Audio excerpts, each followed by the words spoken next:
चांदी के चौक पे चटाई। Hi friends, welcome to we brother channel. आज हम नानी घर आए हैं और हम नानी के लिए आम की चटनी बनाएंगे। फ्रेंड्स चलो हम आपको बताते हैं इसमें क्या क्या डालेंगे। इसमें डालेंगे हरी मिर्च, पुदीना, गार्लिक, प्याज एंड नमक और कच्चे आम। जो आम थे उन्हें मैंने छोटे छोटे काट लिया। अब हम इसे मिक्स करेंगे। हम इसे थोड़ा थोड़ा करके घुमाएंगे।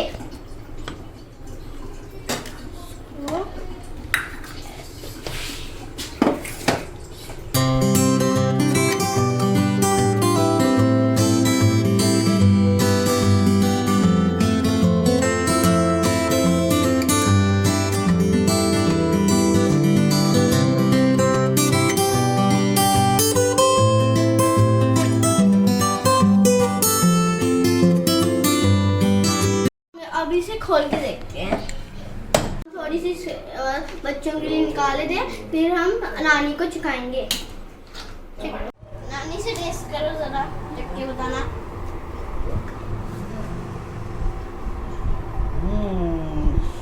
बहुत टेस्टी है। बहुत टेस्टी बनी है।